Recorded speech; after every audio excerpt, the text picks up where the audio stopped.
ম্যাডামকে সুরক্ষিত রাখা আমাদের সকলের দায়িত্ব। ওপর থেকে স্ট্রিক্টলি অর্ডার আছে, তাই সারা রাত সাবধানে থেকো। ঠিক আছে? খাওয়া শেষ হলে নিজের নিজের পজিশন নিয়ে নিও।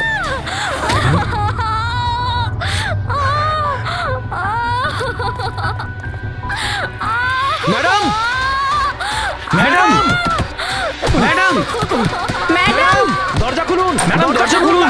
দরজাটা খুলুন ম্যাডাম।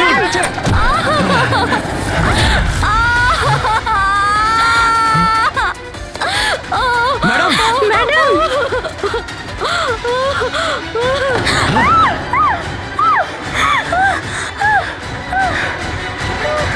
oh shit!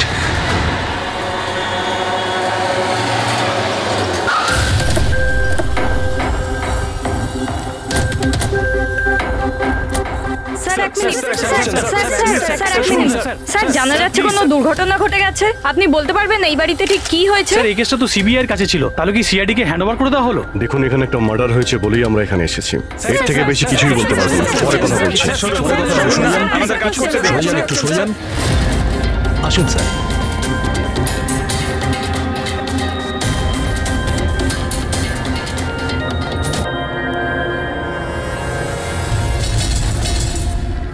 ওর মুখটা আর হাতটা তো একদম পুড়ে গেছে।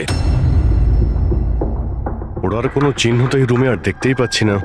দেখে তো মনে হচ্ছে যে অ্যাসিড অ্যাটাক হয়েছে। হ্যাঁ দয়া, অ্যাসিড অ্যাটাকই হয়েছে। কিন্তু স্যার, কোথাও তো পড়তো জামা কাপড়ে বা নিচে কোনো অ্যাসিডের চিহ্নই তো নেই। সেটা তো ঠিক। স্যার, স্যার ইনি বাথরুম পড়ে আছেন, মানে স্নান করে বেরিয়েছেন, আর স্নান করার পর উনি এই ক্রিমটা লাগিয়েছিল। এক মিনিট, ওই ক্রিমটায় হাত দেবে না, ওই ক্রিমটাকে চেক করতে হবে।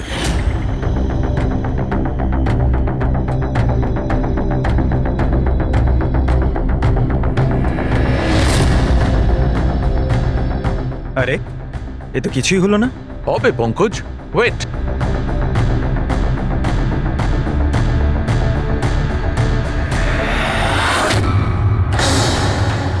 আরে স্যার, এটা তো দেখলে, এটাতে এমন অ্যাসিড মেশানো হয়েছিল যেটা সঙ্গে সঙ্গে কাজ করে না, 2-3 মিনিট বাদে কাজ শুরু করে। আর যখন কাজ শুরু করে তখন এরকম ভয়ঙ্কর ভাবে কাজ করে। স্যার, তার মানে স্নান করার পর উনি এই ক্রিমটা লাগিয়েছেন, আর সেটার এফেক্ট কিছুক্ষণ পরে হয়েছে। একদম ঠিক। কেউ আসলে একে মারবার জন্যে এর নিজের যে ক্রিম ছিল সেটা এই ক্রিমটার সঙ্গে বদলে দিয়েছে। এটা কি বলছেন আপনারা? কি কি ব্যাপার? আপনি মনে হচ্ছে একটু বেশি ঘাবড়ে গেছেন। হ্যাঁ, কি জানেন আপনি এদের ব্যাপারে? না স্যার, আমি কিছুই জানি না। ম্যাডাম তো এই ক্রিমটা রোজই ব্যবহার করতো। আর এটা খুনি ভালো মতোই জানতো, আর এটারই সুযোগও নিয়েছে। যেই হোক না কেন, আয়েশাকে খুব কাছ থেকে চিনতো। আচ্ছা, ওটা আপনি নয় তো? না স্যার। দেখো, আমরা জানি তুমি কিছু জানো। না ম্যাডাম, আমি কিছুই লুকাচ্ছি না। বেশ, এই ক্রিমটা আমি লুকিয়ে লুকিয়ে কখনো কখনো ব্যবহার করতাম, আর আজও এই ক্রিমটা আমি মেখেছি। এক মিনিট, এই ক্রিমটা তুমি কখন লাগিয়েছো? স্যার, ম্যাডামের ঘরে আসার কিছুক্ষণ আগে, এই ধরুন 8টা নাগাদ। 8টার সময়? চেক করো। স্যার, পুড়ে যাওয়ার তো কোনো চিহ্নই নেই। হবে না, পোড়ার দাগ এই জন্য হবে না কারণ উনি যখন ক্রিমটা লাগিয়েছিলেন ওতে অ্যাসিড ছিল না, মানে ওই ক্রিমটা অরিজিনাল ছিল। তার মানে খনি ক্রিম 8টা থেকে 9টার মধ্যেই বদলে দিয়েছিল। কিন্তু কিভাবে? এখানে এত সিকিউরিটি ছিল। মনে হয় আগে থেকেই কেউ রুমে ছিল। এটা কি করে হতে পারে স্যার? কারণ ম্যাডাম এখানে আসার আগে আমি এই রুমটাকে ভালো করে চেক করেছিলাম, এখানে কেউ ছিল না।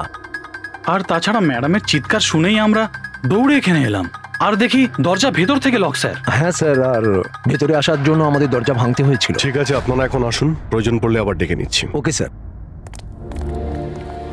রুমের ভিতরে কেউই আসেনি, কিন্তু রুমটা চেক করতে কনস্টেবলই এসেছিল। পুরোবি একটা কাজ করো, এদের সবার ব্যাকগ্রাউন্ড চেক করো।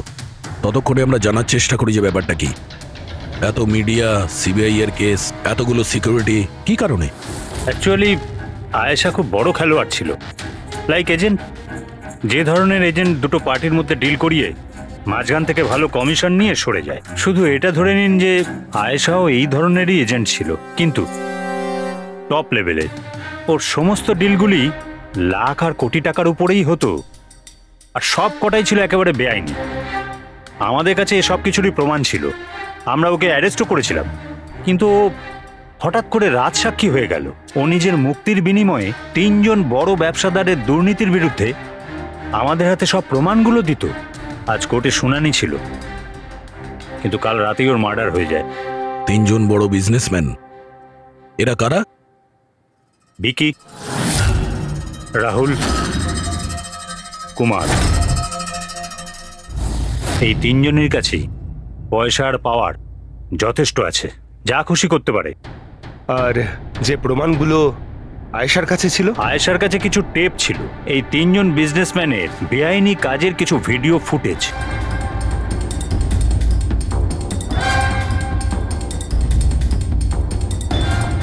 তার মধ্যে কুমারের একটা ক্লিপ আমাদের কাছে আছে। এই দেখো দয়া।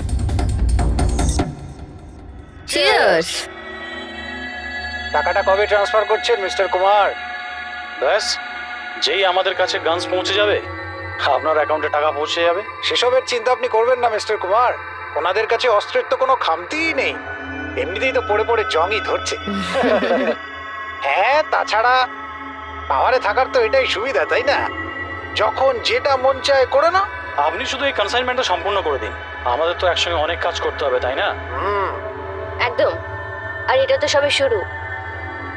আমি যতদিন আছি আপনাদের দুজনকে কোনো চিন্তা করার দরকার নেই। এটা একটা স্যাম্পল দয়া, এটা থেকে কিছু প্রমাণ করা যাবে না। অবশ্য প্রমাণ হিসেবে আয়েশার কাছে দেওয়ার মতো অনেক কিছুই ছিল, কিন্তু ও আমাদের কিছুই দেয়নি। ও চেয়েছিল যে এই সমস্ত প্রমাণগুলো ও কোর্টের হাতে নিজেই দেবে। নিজের নিরাপত্তার বদলে ও আমাদের সামনে এই শর্ত রেখেছিল। বাকি টেপগুলো ছাড়া এই টেপ আমাদের কোনো কাজেই আসবে না। এই টেপ আপনার কাজের না হতে পারে, কিন্তু আমাদের কাজে লাগতে পারে। এই 3 জনকে বিরোধে ডাকার জন্য যথেষ্ট। যে লেভেল পর্যন্ত এরা পৌঁছেছে, এদের পক্ষে আয়েশার মার্ডার প্ল্যান করা খুব একটা বড় ব্যাপার না। কোথায় ছিলে? কাল একটা পার্টিতে ছিলাম। এগুলো ওই লোকগুলোর স্টেটমেন্ট আর সিগনেচার, যারা কাল রাত 9টা থেকে 3টে অবধি আমার ক্লায়েন্টের সাথে ছিল। টাইম তো আমরা জিজ্ঞাসা করিনি। দেখুন, আয়েশার মাথা খারাপ ছিল, ও এমনই মন গড়া গল্পগুলো শোনাতো যাতে ও শাস্তি থেকে বেঁচে যায়। That's it. আয়েশা আপনাকে ঠকিয়েছে, আপনার বিরুদ্ধে সিবিআই এর কাছে প্রমাণ দিয়েছে। রাগ হওয়াটা তো স্বাভাবিক। হ্যাঁ, ভেবেছিলেন খুন করে দেওয়া যাক ওকে? রাগ নয় স্যার, বরং আফসোস হলো ওর ওপর। কারণ ও চাইলেও কিছু করে উঠতে পারতো না স্যার, কারণ ওর করার মতো কিছুই ছিল না। এটা আমার ক্লায়েন্ট রাহুলের অ্যালিবাই। কাল রাত্রে ইনি কিন্তু নিজের বিজনেস পার্টনারদের সাথেই ছিলেন, এর মধ্যে সমস্ত ডিটেলস আছে।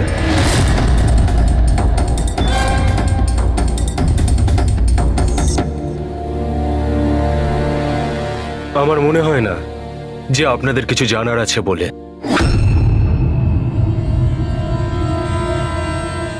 আপনারা যেতে পারেন। ধন্যবাদ। মার্ডারের সময় আমার ক্লায়েন্ট ফ্যামিলি ফাংশনে বিজি ছিলেন, আর এই হচ্ছে তার প্রমাণ। মিস আয়েশার কাছে আপনার বিরুদ্ধে প্রমাণ ছিল মিস্টার কুমার। আর এমন প্রমাণ যা আপনাকে বরবাদ করে দেওয়ার জন্য যথেষ্ট। আয়েশা খুবই চালাক মেয়ে, ভালো হয়েছে মারা গেছে, নাহলে আমি ওকে মেরে ফেলতাম। মারতেন না মেরে ফেলেছেন? না স্যার, আমি ওকে মারিনি, কিন্তু ওই মানুষটাকে আমি নিশ্চয়ই থ্যাঙ্কস বলবো যে আমার মনের ইচ্ছেটাকে পূরণ করেছে। আপনি যেতে পারেন, তবে খুব তাড়াতাড়ি দেখা হবে। Thank you.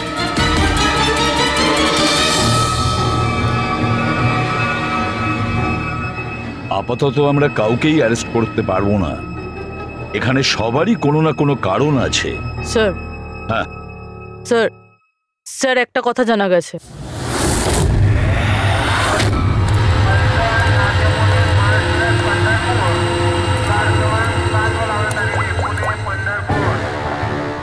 হ্যালো, হ্যাঁ, সব কিছু তৈরি। একটা কথা মনে রেখো, কোনো ভুলভ্রান্তি যেন না হয়। এই তো দাদা, চলে আসুন, বাস ছাড়বে, বাস ছাড়বে।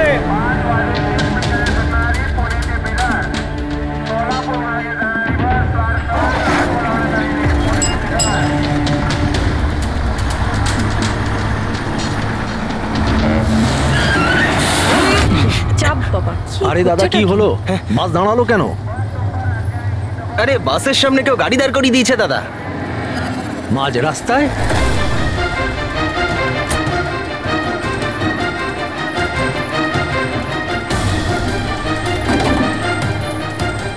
স্যার আপনারা এখানে? শহর ছাড়ার খুব তাড়া দেখছি তোর, হ্যাঁ? অনেক প্রশ্নের উত্তর দিতে হবে তোকে। চল চল। স্যার আমি কি করেছি স্যার? স্যার আমার কথাটা তো শুনুন স্যার। স্যার আমাকে কেন ধরছেন স্যার? স্যার স্যার কি করছেন স্যার? আমাকে কেন ধরছেন? আমি তো ছুটি নিয়ে দেশে যাচ্ছি স্যার। তোর রেকর্ড আমরা চেক করেছি। তুই তো আমাদের বলিসনি, হ্যাঁ, যে আয়েশার আগে তুই মিস্টার কুমারের জেট সিকিউরিটিতে ছিলি? হ্যাঁ স্যার, ওটাই তো আমার কাজ।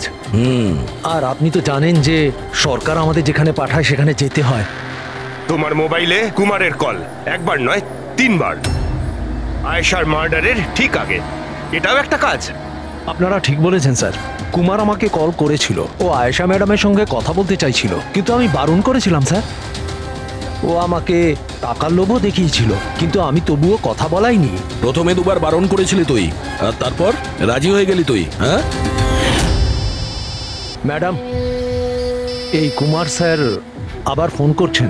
হ্যাঁ, আমাকে কোনো বিপদের ব্যাপারে বলতে চাইছে। ফোনটা দাও। এই নিন। হ্যাঁ বলো। আমি জানতে পারলাম তুমি আমার জন্য চিন্তা করছো, কোনো বিপদ থেকে আমাকে উদ্ধার করতে চাইছো।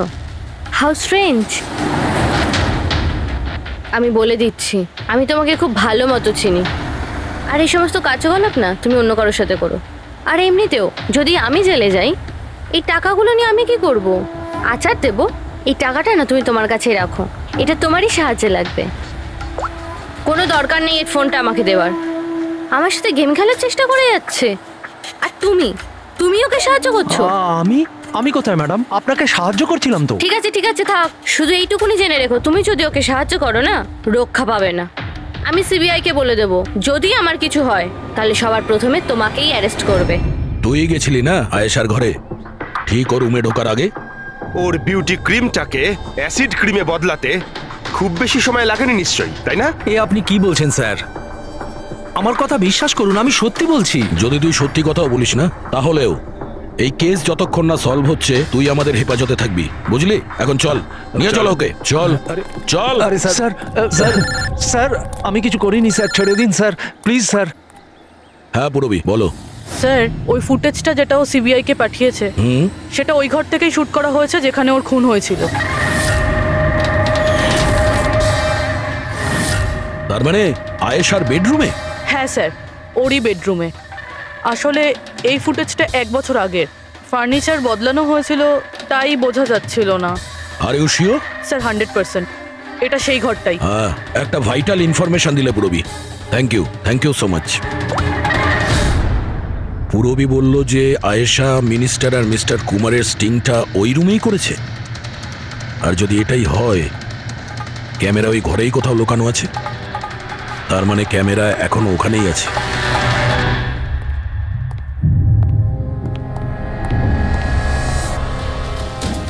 রুম তো এটাই। আর এই হলো জানালা। ফুটেজে জানালা রয়েছে, তার মানে এই ফুটেজটা এই দিক থেকেই তোলা হয়েছে।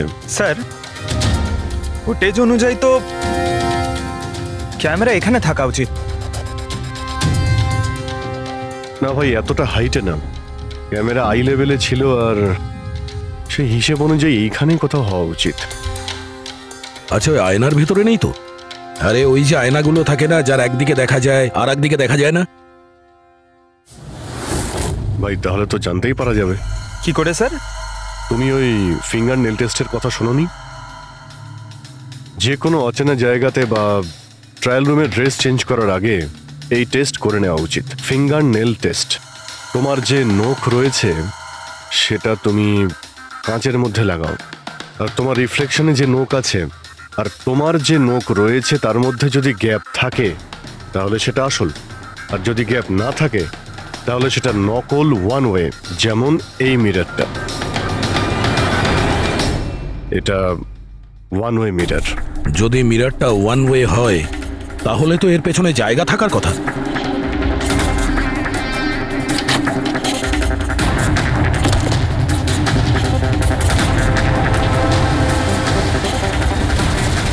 অভিজিৎ।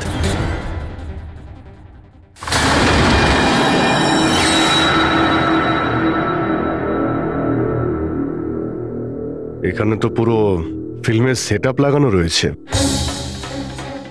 এসডি কার্ড তো নেই স্যার। হ্যাঁ,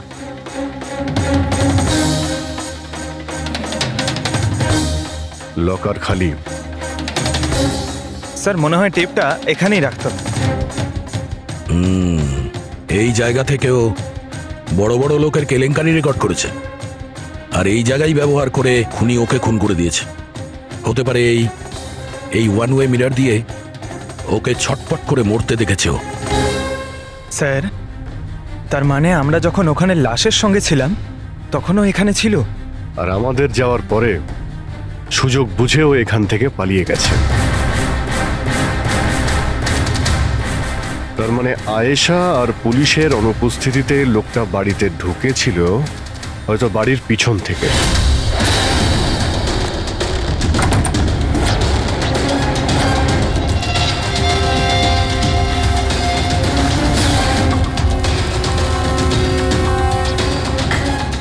ও আয়েশার বিউটি ক্রিমটাকে সরিয়ে বিষাক্ত ক্রিমটা রেখে দেয়, আর তারপর ভিতরে ঢুকে বসে থাকে। তার মানে ও চোখের সামনে আয়েশা ওই ক্রিমটা লাগিয়েছে, আর একটু বাদে ছটফট করতে করতে মরে গেছে। তারপর পুলিশ আর রাখি এখানে আসে, তখনও ভেতরে ছিল। তারপর আমরা এখানে এসেছি, তখনও ভেতরে ছিল। তারপর রাত্রে সুযোগ পেতেই ও টেপগুলো নিয়ে এখান থেকে পালিয়ে গেছে, মনে হচ্ছে ওই রাস্তা দিয়েই। কিন্তু স্যার মেইন গেটে তো পুলিশ দাঁড়িয়ে ছিল, ও মনে হয় পেছন থেকেই পালিয়েছে। এমন তো কিছু নয় স্যার, কিন্তু হ্যাঁ স্যার, প্রায় ধরুন মাঝরাতের দিকে গাড়ির চাকার এরকমই একটা আওয়াজ শুনতে পেয়েছিলাম। শব্দটা কোথা থেকে হয়েছিল মনে আছে তোমার? এই তো স্যার, এই পেছনের দিক থেকে, কিন্তু একবারই পেয়েছিলাম স্যার, আর দ্বিতীয়বার শুনিনি স্যার। ঠিক আছে, থ্যাংক ইউ।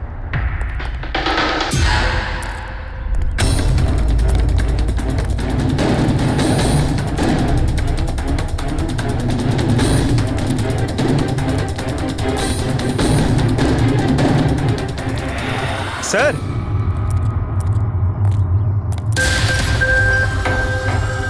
স্যার টায়ারের ঘষার চিহ্ন তো রয়েছে এখানে, দেখতে পাচ্ছ এখানে এই তেল আর জল পড়ে আছে। মনে হচ্ছে এসি চালিয়ে গাড়ি এখানে অনেকক্ষণ দাঁড়িয়েছিল, আর তারপর গাড়ি এখান থেকে বেরিয়ে গেছে। ওই কনস্টেবল এই গাড়িরই টায়ারের আওয়াজ শুনেছিল। যদি গাড়িটা এখানে অপেক্ষা করেই থাকে তাহলে হঠাৎ এমন কি হলো যে তাড়াহুড়ো করে চলে গেল? স্যার মনে হয় কেউ দেখে ফেলেছিল, ওই জন্য ভয়তে পালিয়ে গেছো। পয়েন্ট আছে। এখানে আশপাশটা জিজ্ঞাসা করে দেখি।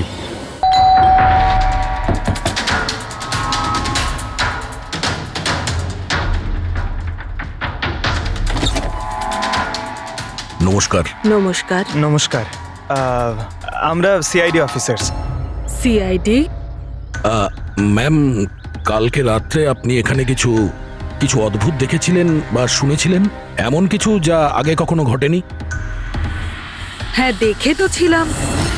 অনেক রাত পর্যন্ত আমি ঘুমোতে পারিনি, আর রাতে আমি দেখলাম বাড়ির সামনে একটা বড় গাড়ি পার্ক করা আছে, কিন্তু ওটা আমাদের সোসাইটির কারণ নয়।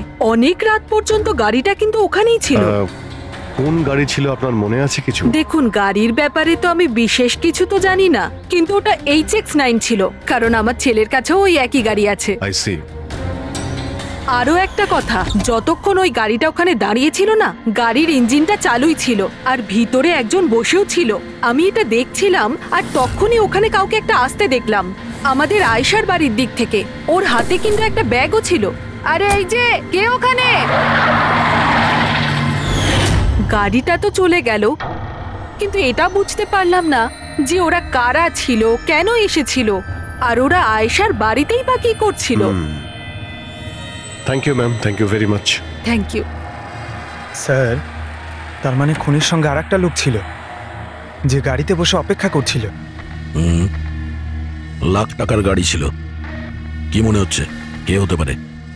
সন্দেহের তালিকা এখন ওই তিনজনই রয়েছে। আরটিও থেকে খোঁজ নিয়ে দেখি এই গাড়িটা এই তিনজনের মধ্যে কার কাছে রয়েছে। স্যার, এই ধরনের দামি গাড়ি তিনজনের কাছে আছে। কি?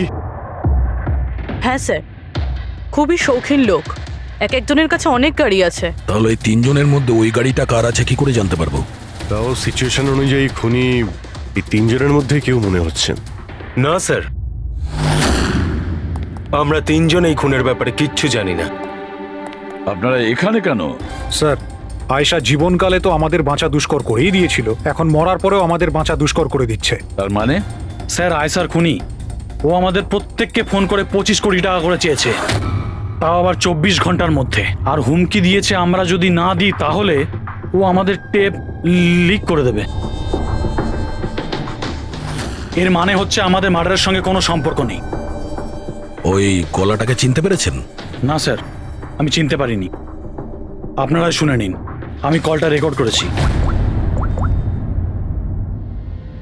আয়েশাকে আমি খুন করেছি, আর ওই টেপসগুলো আমার কাছেই আছে। ওই টেপসগুলোর মধ্যে যা প্রমাণ আছে তোমাদেরকে সারা জীবন জেলে রাখার জন্য যথেষ্ট। 24 ঘন্টার মধ্যে কেম্যান ল্যান্ড ব্যাংকের অ্যাকাউন্ট নাম্বার 23122-তে 25 কোটি টাকা জমা করে দিন, না হলে এই প্রমাণটা পুরো দুনিয়া দেখবে। তোমাদের কাছে 24 ঘন্টা আছে, ভেবে নাও কি করবে। ওকে ট্রেস করো, দেখো কোথা থেকে ফোন এসেছে, কে ফোন করেছিল, দেখো কোনো ডিটেলস পাওয়া যায় কিনা। ওই যে ও অ্যাকাউন্ট নাম্বার দিয়েছে, ওটা দিয়ে হয়তো জানা যেতে পারে। না, ইন্টারন্যাশনাল ব্যাংক স্যার, কোনো ডিটেল দেবে না ওরা। হ্যাঁ, কথাটা ঠিকই। স্যার, হ্যাঁ, ইন্টারন্যাশনাল কল, প্রেস করতে পারছি না। তার মানে কিছুই হবে না? ওই বদমাশকে 25 কোটি টাকা দিতেই হবে? না, কেন দেবেন 25 কোটি টাকা ওই বদমাশ লোকটাকে? হ্যাঁ, আর কেন দেবেন যেখানে আপনারা কিছু করেননি? না কোনো ঘুষ দিয়েছেন আপনারা, না কোনো বেআইনি কাজ করেছেন। তাহলে আপনাদের বিরুদ্ধে ওই টেপে তো কিছুই থাকবে না। হ্যাঁ, যদি আপনারা কিছু করে থাকেন তাহলে। আরে এটা কি বলছেন স্যার? আমরা কিচ্ছু করিনি, আমরা ইনোসেন্ট, আমরা নির্দোষ। আপনি তো অযথাই আমাদের ওপর। আশ্চর্য তো। এনিওয়ে, থ্যাংক ইউ, আমরা নিজেরা সামলে নেব। চলো।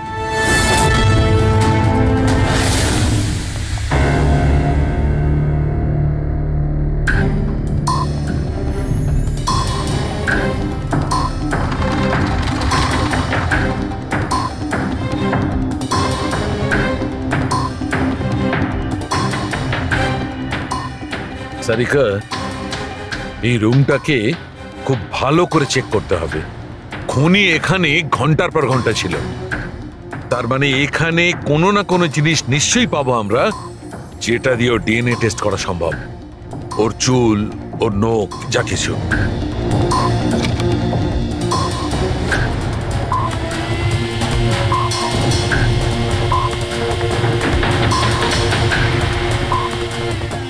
এক মিনিট সারিকা, হ্যাঁ, একটা ফোর্সেপ দাও।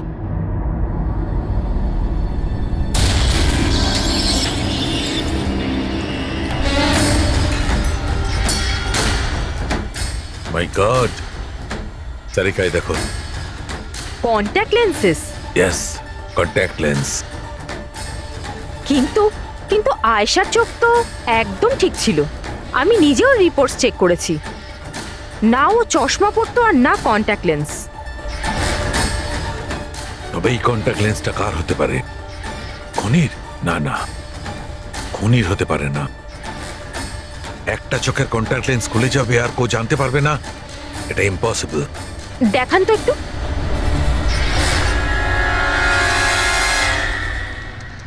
বেশ হাই পাওয়ারের লেন্স। High power lens? কিছু তো আছে এই রুমে। একে তো এই ঘরটা চারিদিক থেকে বন্ধ, কোনো জানলা নেই, কোনো ভেন্টিলেটর নেই। ও ওহো, কি হয়েছে? সারিকা, তুমি জানো তো ওই কালার স্টেন কেমিক্যাল বানানো হয় যা দিয়ে ঘাম টেস্ট করা যায়? হ্যাঁ জানি। গুড, এক কাজ করো, তুমি কালার স্টেন কেমিক্যাল বানাও। খুনি এখানে এই ঘরের মধ্যে ঘন্টার পর ঘন্টা ছিল, আর আমাদের অল্প সময়ের মধ্যে এত ঘাম হয়ে গেল। খুনির তো খুব ঘাম হয়েছিল। ইয়েস, এই ঘামটাকে চেক করব, তার থেকে জানা যাবে যে খুনি কোথায় ছিল, দাঁড়িয়ে ছিল না বসে ছিল না কিভাবে ছিল। সব কিছু। ওই র্যানসাম কলের কোনো মানেই হয় না। ওই কল বোগাস হতে পারে। হ্যাঁ স্যার, কারণটা আমাদের কেস থেকে সরানোর জন্য আর টাকা কামানোর জন্য। এই তিনজনের মধ্যে কেউ আয়েশাকে খুন করে আর ওই টেপটাকে চুরি করে, আর সে বাকি দুজনকে কল করে ব্ল্যাকমেল করছে। কিন্তু স্যার, সে কে? স্যার, আমার তো মনে হয় কুমার হতে পারে। ও ভীষণ রকচটা, যে কারো খুন করতে পারে। আর ওই বাকি দুজন, ওরাও কম যায় না স্যার। এই তিনজনের যেমন পয়সাও আছে তেমন ক্ষমতাও আছে এদের। খুনি এই তিনজনের মধ্যেই কেউ হবে স্যার। আর খুনির একজন সঙ্গীও আছে, যে ওই বাইরে গাড়িতে বসে খুনির জন্য অপেক্ষা করছিল। হ্যাঁ, হবে তো এই তিনজনের মধ্যেই কেউ। আর এমন একজন যে আয়েশাকে খুব কাছ থেকে চিনত। এক্স্যাক্টলি, সেজন্য ও জানতো যে আয়নার পেছনেও আরো একটা রুম আছে, আর আয়েশা কোন ক্রিম ব্যবহার করতো সেটাও ও জানতো। স্যার, এর মানে ওই গোপন জায়গার ব্যাপারে খুনি ছাড়া আর কেউ কিছু জানতো না। এক্স্যাক্টলি। তাহলে স্যার? তাহলে আবার কি করবে দয়া? ধরে ফেলো ওদের। ওদের প্ল্যানিং এই ওদেরকে ফাঁসাতে হবে।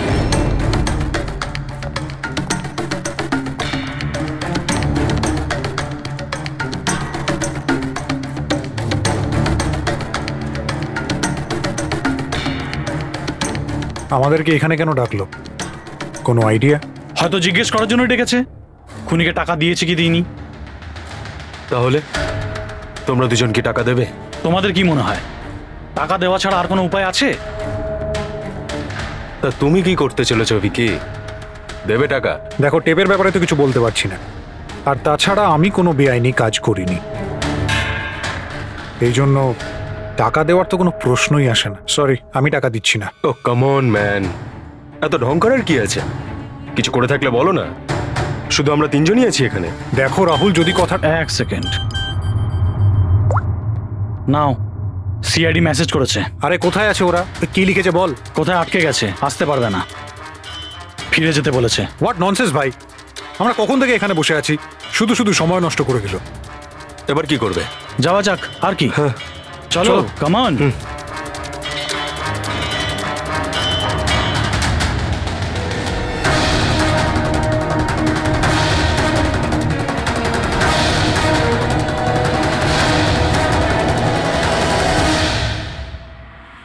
এই সে।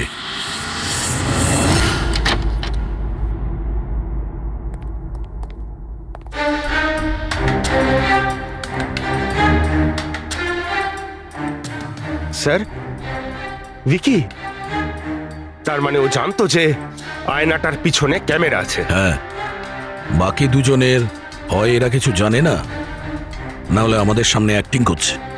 স্যার, আমার তো এই বিকিকেই সন্দেহ হচ্ছে। এবার কি করব? নজর রাখা যাক এর উপর, কোনো না কোনো ভুল নিশ্চয়ই করবে। হ্যাঁ সারিকা, কালাস্টেন কেমিক্যাল রেডি। ঠিক আছে, চলো।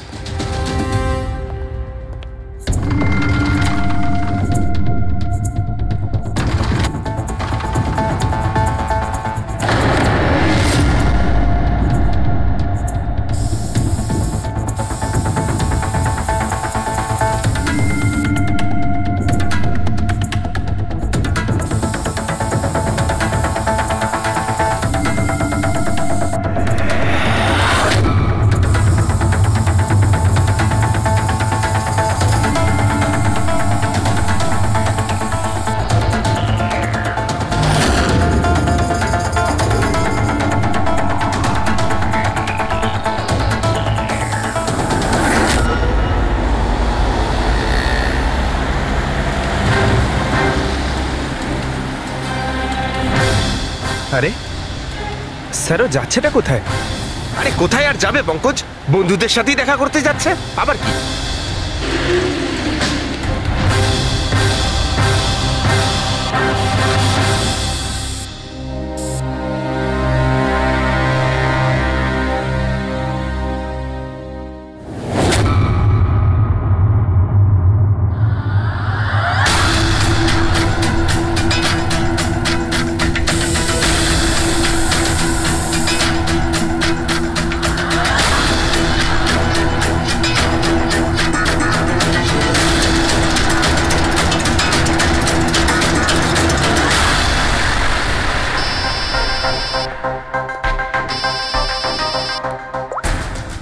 হ্যাঁ সারিকা বলো। গুড, কিছু পেলে? মেঝেতে? মেঝেতে শুয়েছিল? মেঝেতে কেন? ওকে ওকে, ঠিক আছে সারিকা, আমি তোমাকে পরে ফোন করছি। বাই। ওই 2 দিন আগে আমি 1124 লাস্টটা এনেছিলাম। হ্যাঁ স্যার। কোথায় ওটা? ওর মুখটা দেখতে হবে। এই যে স্যার।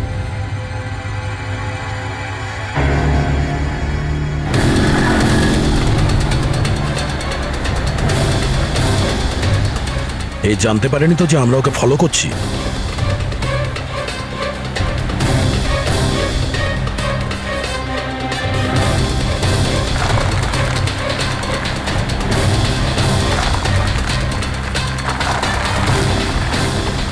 স্যার, এটা সত্যি সত্যি বাড়িতে ঢুকে গেল।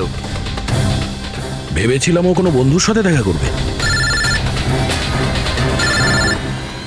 হ্যাঁ অভিজিৎ। কি? ডক্টর সালুকে বলে দিয়েছেন যে খুনি কে? কে? ও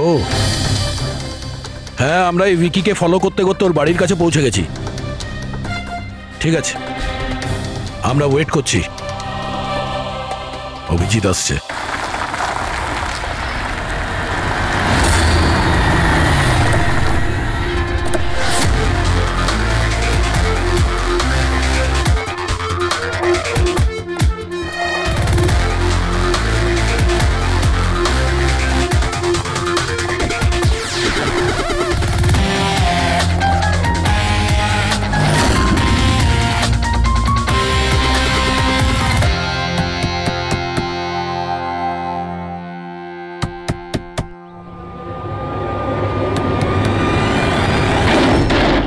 এক মিনিট, এটা কি করছেন আপনারা? আরে এটা কোনো ভদ্রতা হলো কারো বাড়ির ভিতরে ঢোকা? একদম বাজে কথা বলবে না।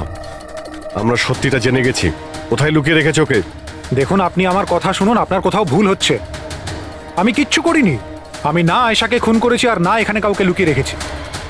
আমরা কখন বললাম যে তুমি আয়েশার খুন করেছো? হ্যাঁ, একেই বলে চোরের নজর বোচকার দিকে। দেখুন, আমার কথাটা বোঝার চেষ্টা করুন।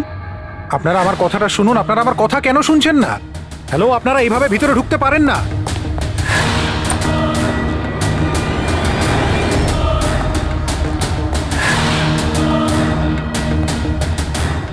এখানে তো কেউ নেই। আমি বলছি আপনাদেরকে এখানে কেউ নেই, প্লিজ। আরে বন্ধ করুন এগুলো। এইভাবে ভিতরে আপনারা ঢুকতে পারেন না। Hello, excuse me. Hello,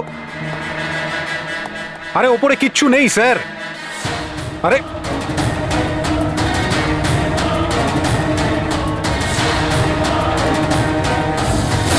please দেখুন, এখানে কিচ্ছু নেই, কেউ নেই এখানে। আরে আপনারা তো আমার কোনো কথাই শুনছেন না। আজব তো, কখন থেকে বলছি এখানে কেউ নেই। আরে কেউ নেই এখানে। হ্যালো স্যার,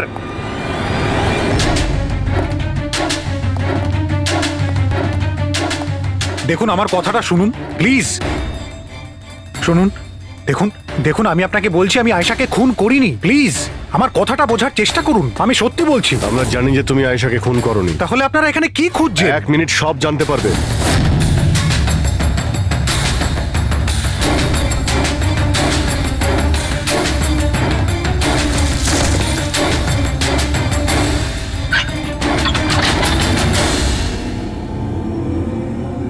স্যার আসুন। আয়েশা দেবী, আপনার খেলা শেষ, চলে আসুন। সালুমকে স্যার আগেই বলে দিয়েছিল তুমি বেঁচে আছো। আসলে আমি ওর চোখটা চেক করব।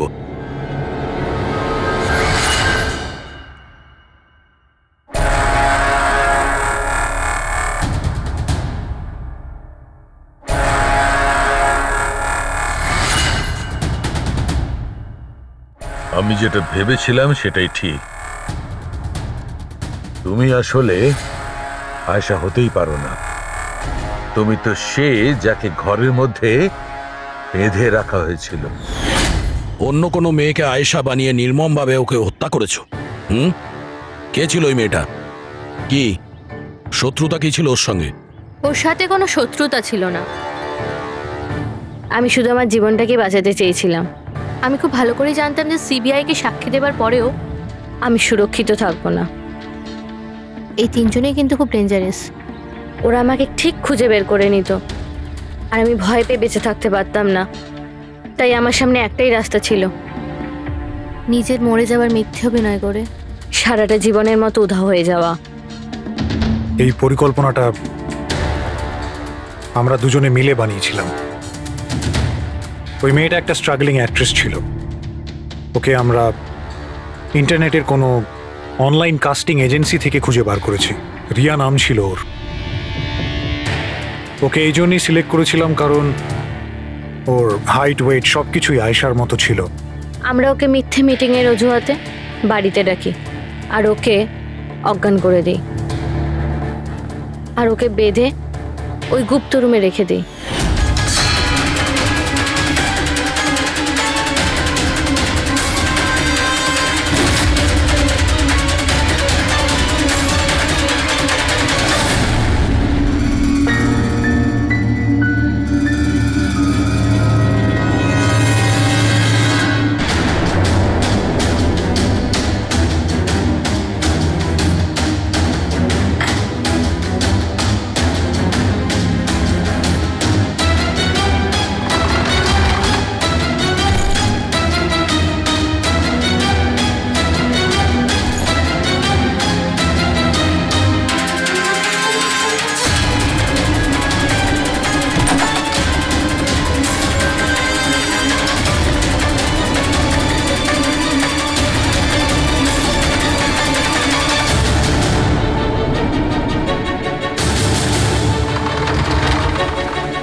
তোমার প্ল্যান তো কার্যকরী হয়েছিল, তাহলে ফোন করে টাকা চাওয়ার নাটক কেন করলে? আমরা ভাবলাম যে আপনাদের এই তিনজনের থেকে মনোযোগ সরে যাবে, আর আমরা টাকাও পেয়ে যাব নতুন জীবন শুরু করার জন্য। প্রয়োজনের থেকে বেশি চালাকি আর লোভ তোমাদের নিজেদের জালেই ফাঁসিয়ে দিয়েছে। চিন্তা করো না, তোমাদের জীবন নতুন করে শুরু হবে, কিন্তু সেটা জেলে।